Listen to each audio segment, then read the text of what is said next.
messieurs, bon week-end chez vous et bienvenue à cette rétrospective de la semaine. Après plusieurs jours d'échanges, les pourparlers de la SANCO sur les arrangements particuliers semblent trouver une issue. Déjà, les dialogueurs ont décidé de 53 ministres et vice-ministres au lieu de 46 pour le prochain gouvernement d'union nationale. La répartition numérique des portefeuilles sont connus pour chaque composante. Il ne reste que le mode de désignation du Premier ministre qui divise encore au centre interdiocésain. Et puis les pratiques diplomatiques sont respectées en RDC. La semaine qui s'achève a vu les ambassadeurs et chefs des missions diplomatiques accrédités au Congo démocratique déposer leur lettre de créance au chef de l'État, Joseph Kabila Kabange. Il s'agit de représentants de la Suède, de l'Allemagne, de la Grèce, de l'Égypte, de l'Afrique du Sud, du Rhum, de Maroc, de la Corée et de l'Union européenne. Et en sport, RDC face au Ghana ce dimanche pour le quart de finale de la CAN Gabon 2017. Les Léopards ont obtenu leur ticket à la phase de poule grâce à la victoire de 3-1 face aux éperviers du Togo. L'équipe congolaise fait craindre l'adversaire au regard de ses exploits remarquables ces dernières années.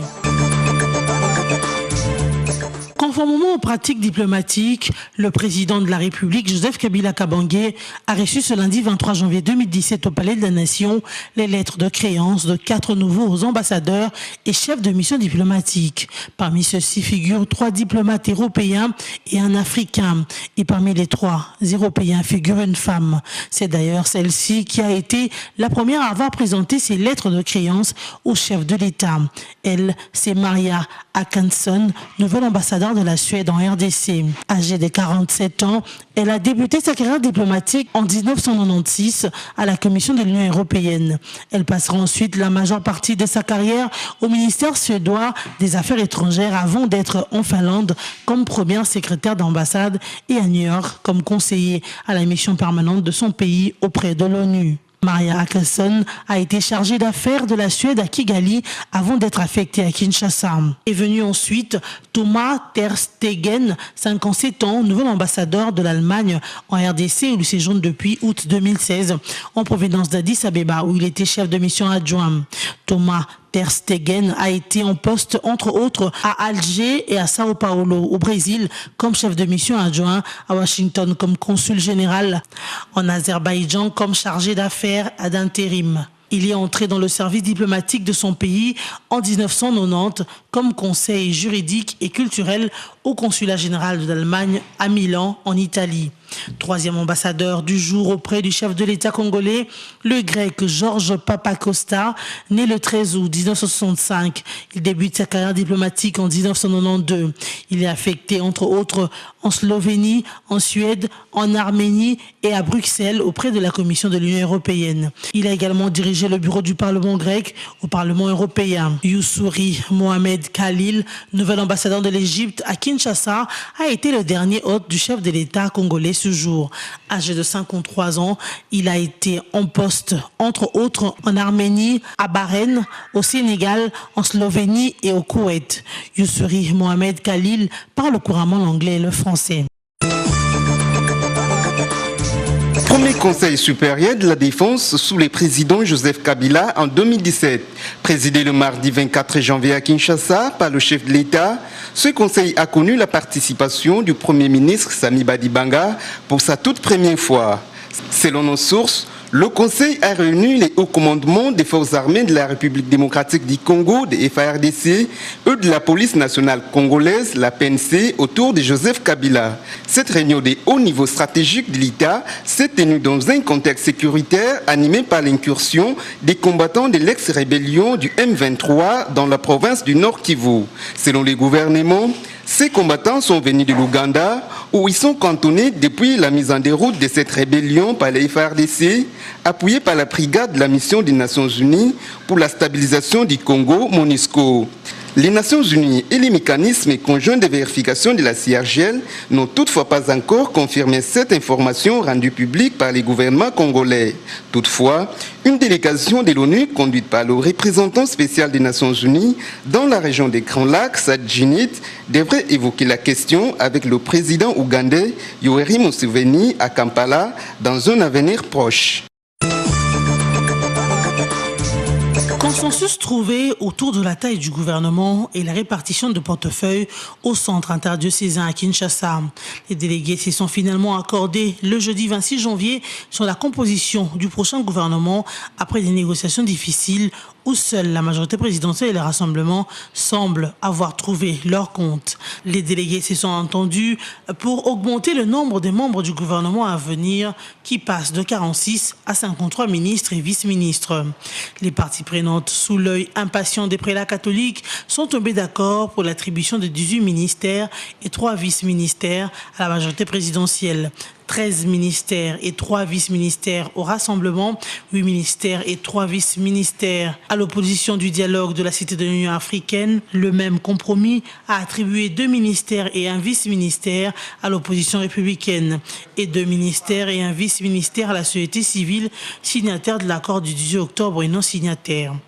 Les différentes composantes se disputent cependant les ministères dits de souveraineté, à savoir les affaires étrangères, l'intérieur, la défense et la justice. Par ailleurs, le MLC allié fustige le manque de hiérarchisation de 3 postes de vice-président au sein du Conseil national du suivi de l'accord, qui risque, selon cette plateforme, de perturber le fonctionnement de cet organe en cas d'indisponibilité de son président Etienne Tshisekedi.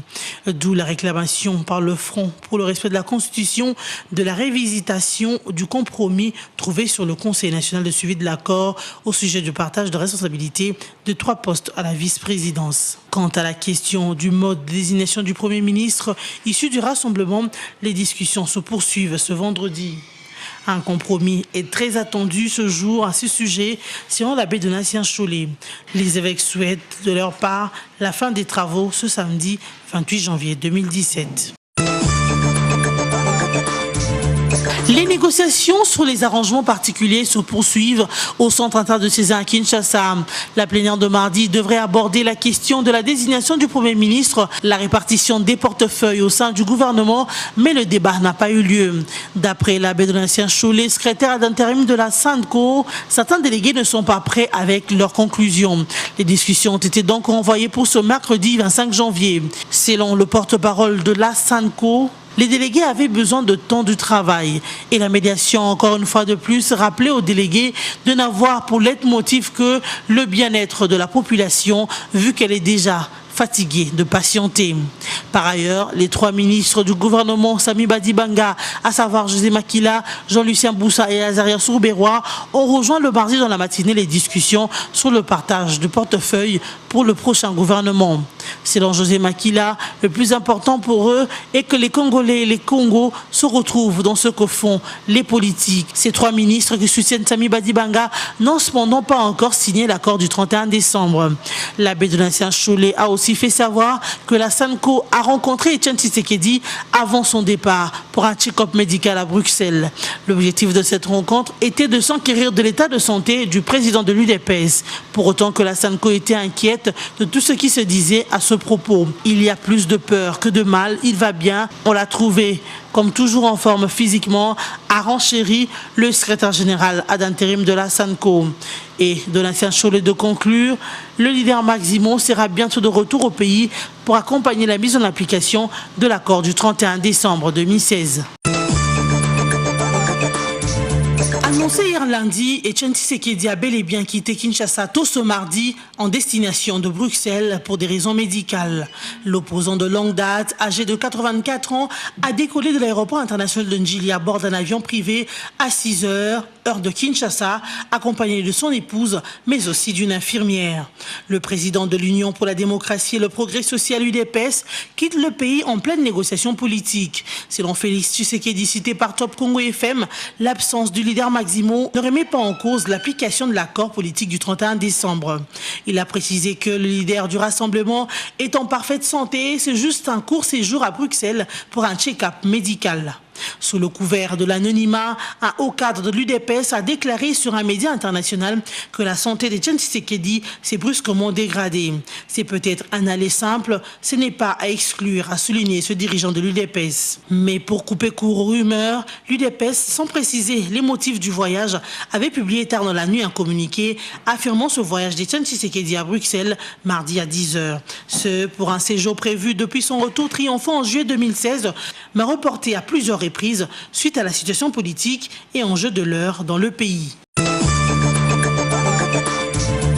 Deuxième révocation d'Ida Sawyer de Human Rights Watch du territoire congolais le lundi 23 janvier 2017 à Goma. Il est reproché à l'activiste des droits de l'homme d'être entré frauduleusement dans le territoire congolais. Son cas étant spécial, Ida devrait d'abord obtenir une autorisation écrite du directeur général de la Direction générale des migrations DGM avant de solliciter un visa d'entrée en RDC. C'est ainsi que les autorités de la DGM Goma ont annulé son visa obtenu à partir de l'ambassade congolaise en Belgique et l'ont escorté à la frontière avec le Rwanda voisin.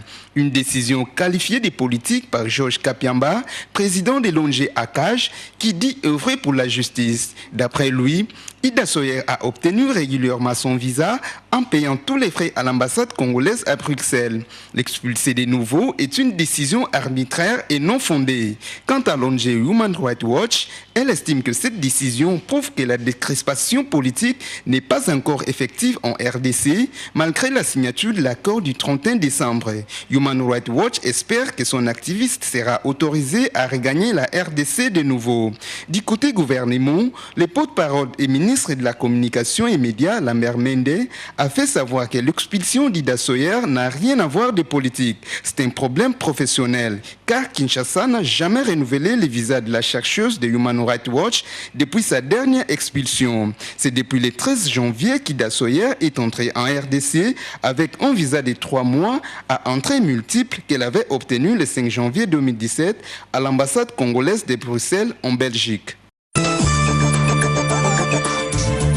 Lancement de la première édition du salon dénommé Entre elles, ce jeudi 26 janvier à l'hôtel Memling de Kinshasa. Ce salon qui réunit les femmes entrepreneurs en RDC a fait rencontrer plusieurs catégories de femmes. Ministres, bancaires, commerçantes et femmes des ONG et des organismes, toutes y étaient accompagnées des partenaires hommes. Ces salons visent notamment à trouver des solutions pour l'entrepreneuriat féminin et l'entrepreneuriat en général, inculper l'esprit d'entrepreneuriat à la femme, mais aussi mettre fin à l'inégalité des sexes et à la pauvreté en vue de l'émergence de la RDC.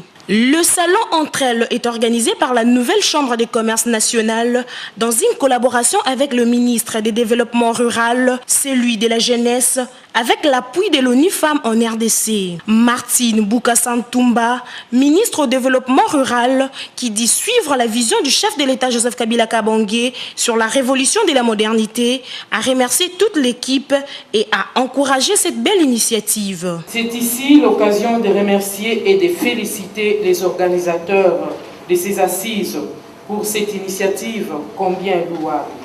Elle vise d'une part la promotion de l'esprit de l'entreprise de la femme par la sanction positive et d'autre part la mobilisation de ressources nécessaires à l'appui et à l'encadrement des petites entrepreneurs.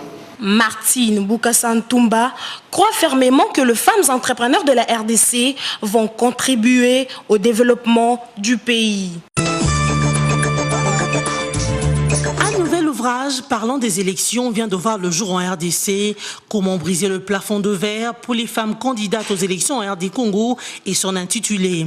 Cette œuvre de Dieudonné Mirimo Moulongo se veut un guide pour les femmes qui aspirent et qui sont déjà dans la politique. Dans la présentation de cet ouvrage et de son auteur, le professeur Jean-Louis Essambo a relevé des contraintes pour briser le plafond de verre, notamment la contrainte législative qui se mêle à l'environnement politique, la contrainte conjoncturelle génitale, mieux le stéréotype qui constitue une pesanteur pour les femmes qui dès lors se considèrent inférieures à l'homme, mais aussi l'opportunité de participer aux affaires politiques.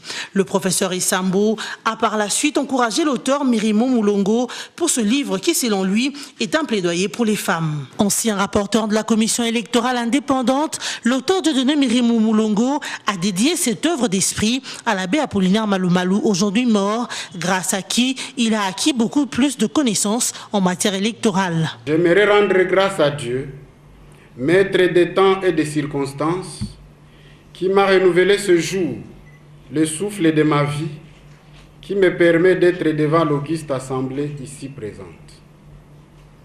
J'aimerais saluer la mémoire d'un grand homme qui fut mon mentor et dont ma rencontre avec ce dernier en 2003 m'a permis d'entrer de plein pied dans la centrale électorale congolaise, tel des pionniers. Je cite ici l'abbé Apollinaire Moulongo Malou-Malou, à qui j'ai dédié cet ouvrage.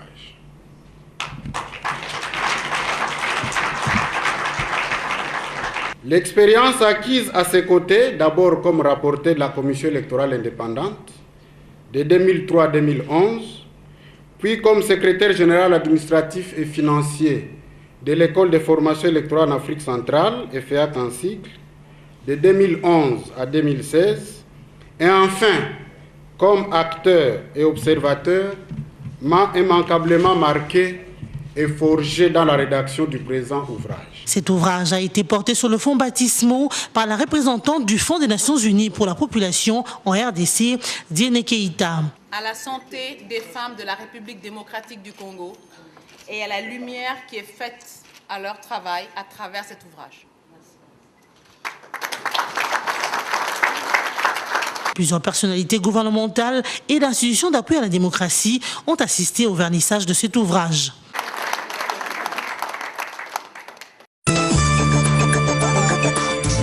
Les personnalités ayant assisté au vernissage du livre « Comment briser le plafond de verre pour les femmes candidates aux élections RD Congo » ont non seulement encouragé l'auteur Dieudonné Mirimo Moulongo, mais elles ont apporté un plus pour les publications à venir.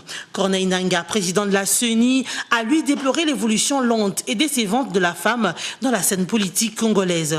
Il a promis les efforts de son institution pour changer les choses. La CENI est en passe de prendre des procédures pratiques, des dispositions pratiques pour voir comment, pour envisager la possibilité de remonter ces statistiques. Deux de ces dispositions méritent de vous être présentées maintenant. La première disposition que la CENI est en train de prendre serait que nous allons désormais au niveau des centres d'inscription mettre 2 rangées.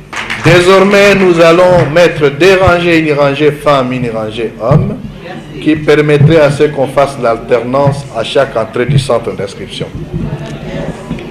La deuxième disposition, et je pense que sera la plus forte, est celle selon laquelle nous allons décréter donc le dimanche priorité enrôlement femmes. Donc au niveau des centres d'inscription, lorsqu'il y a les femmes et les hommes, priorité d'abord à la femme, et on inscrit les hommes le dimanche, que s'il n'y a plus de femmes dans la file d'attente. La questeur de l'Assemblée nationale, où les lois sont légiférées, Élisée Minembwe a plutôt, à la suite de Diene Keita de l'UNFPA, encouragé l'instruction de la fille dès le bas âge, mais aussi celui des garçons. Bref, l'engagement de tous pour briser le plafond de verre. Cet ouvrage tombe à point nommé, surtout que nous sommes pendant cette période où nous nous engageons dans les élections. Je pense que c'est le moment. Malheureusement, je ne suis pas sûre que l'ouvrage sera lu.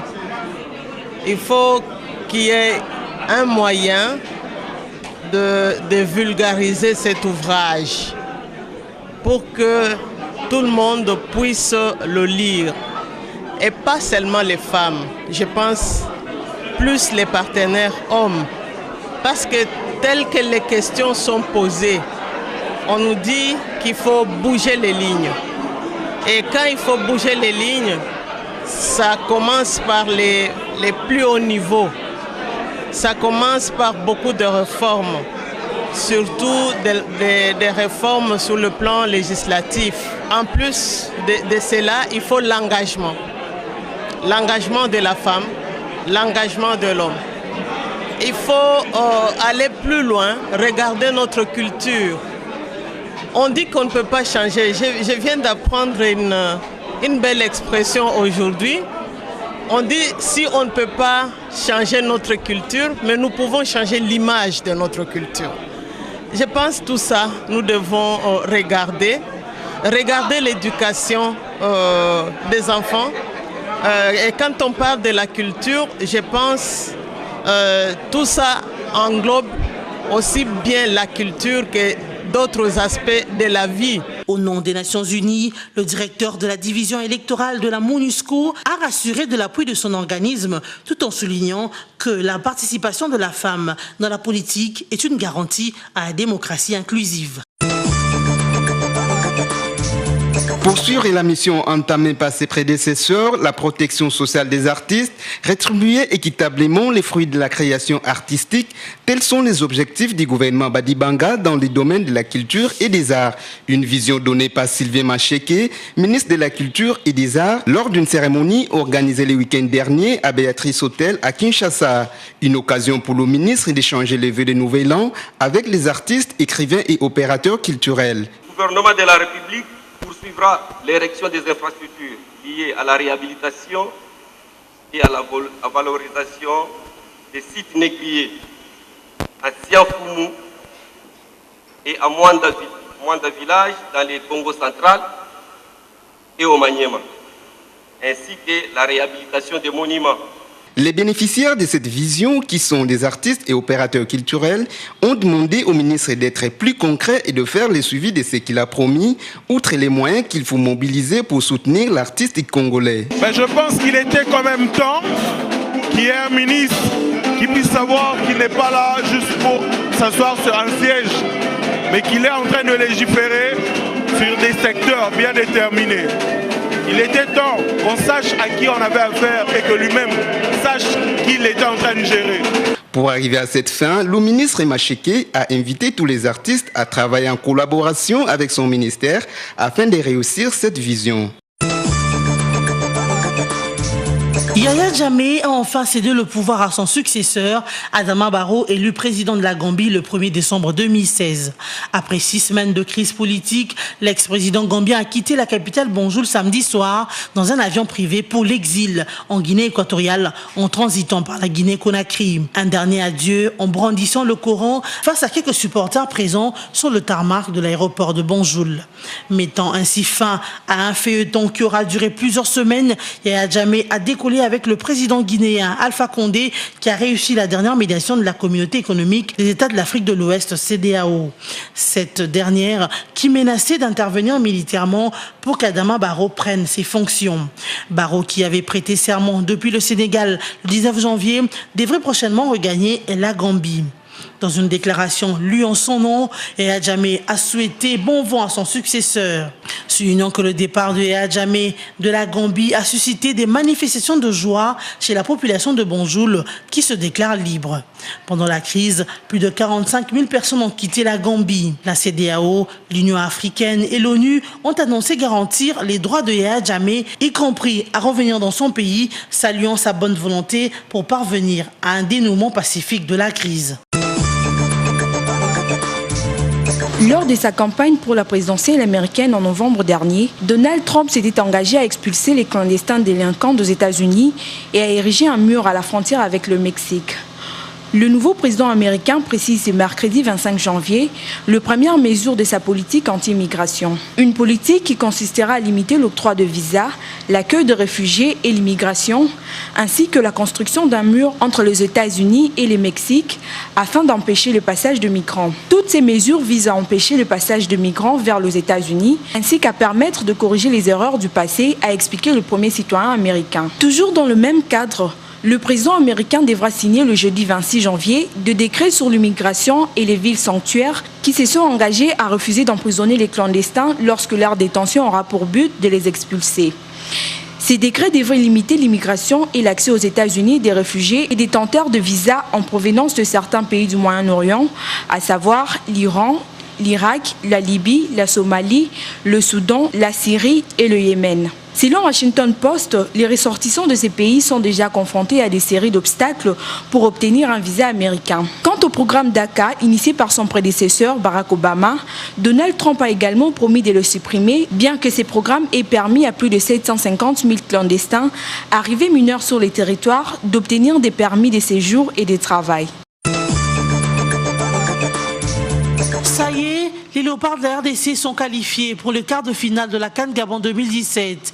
Ils ont dominé les éperviers du Togo par 3-1 en dernier match du groupe C. Avec 7 points, les Congolais terminent premiers de leur groupe devant le Maroc 6 points, vainqueur de la Côte d'Ivoire 1-0. Premier de son groupe au coup d'envoi du match, la RDC a dans l'ensemble dominé la partie malgré une légère domination togolaise en début de la rencontre. Après les premières incursions togolaises, les Congolais reprennent et à la 21e minute de jeu, c'est Kabananga qui ouvre le score pour la RDC. Les Léopards conservent leur avantage au score jusqu'à la mi-temps. En seconde période, les poulains de Florent Ibenge restent les plus dangereux. À la 54e minute, Moubele alourdit le score en se présentant seul face au gardien togolais. À la 69e minute, le Togo réduit le score par là-bas grâce au travail d'Adebayor. Une motivation pour les éperviers qui s'érue à l'attaque. Ça ne durera pas longtemps. Un Pokou qui remplace Kebano donne un 3e but à la RDC avec un très beau coup franc à la 81e minute. Et le score reste intact jusqu'à la fin de la rencontre. Kabananga devient ainsi meilleur buteur de cette édition de la CAN Gabon 2017. Et dans l'autre match du groupe C, la Côte d'Ivoire, tenant du titre, s'est fait éliminer par le Maroc sur le score d'1-0. Maroc qui n'a plus atteint le quart de finale de la CAN depuis 13 ans. Les RDC et le Maroc, qualifiés donc pour le quart de finale, connaîtront leurs adversaires à l'issue du match du groupe D qui se jouera ce mercredi 25 janvier. La RDC qui a fini à la tête du groupe C au terme de la phase de poule de la CAN 2017 jouera face au Ghana alors que le Maroc classé deuxième après la RDC affrontera l'Égypte. Le quart de finale entre Congolais et Ghanéens aura lieu ce dimanche 29 janvier à OM. C'est un match qui s'annonce très difficile selon le capitaine du Ghana André Ayew. Ce dernier a reconnu que la RDC est une bonne équipe qui a montré beaucoup de bonnes choses et dont la progression d'année en année est très remarquable. Du côté congolais, Florent Ibenge, sélectionneur des Léopards, a indiqué qu'il compte encore plusieurs joueurs incertains dans le domaine défensif, notamment Jordan Ikoko, Gabriel Zakwani et Chancel Mbemba, qui ne se sont pas encore remis de leurs blessures contractées lors des précédentes rencontres. Rappelons que les Léopards de la RDC ont reçu leur carton d'accès au quart de finale de la CAN grâce à leur victoire sur les éperviers du Togo. Un match de la dernière journée du groupe C qui s'est soldé par 3-1. Voici les grands titres de cette semaine qui s'achève. Après plusieurs jours d'échanges, de pourparlers de la SANCO sur les arrangements particuliers semblent trouver une issue. Déjà, les dialogueurs ont décidé de 53 ministres et vice-ministres au lieu de 46 pour le prochain gouvernement d'union nationale. La répartition numérique des portefeuilles sont connues pour chaque composante. Il ne reste que le mode de désignation du Premier ministre qui divise encore au centre interdiocésain. Et puis les pratiques diplomatiques sont respectées en RDC. La semaine qui s'achève a vu les ambassadeurs et chefs des missions diplomatiques accrédités au Congo démocratique déposer leur lettre de créance au chef de l'État, Joseph Kabila Kabange. Il s'agit de représentants de la Suède, de l'Allemagne, de la Grèce, de l'Égypte, de l'Afrique du Sud, du Royaume de Maroc, de la Corée et de l'Union européenne. Et en sport, RDC face au Ghana ce dimanche pour le quart de finale de la CAN Gabon 2017. Les Léopards ont obtenu leur ticket à la phase de poule grâce à la victoire de 3-1 face aux éperviers du Togo. L'équipe congolaise fait craindre l'adversaire au regard de ses exploits remarquables ces dernières années. Fin de cette rétrospective. Merci de votre confiance. Rendez-vous la semaine prochaine.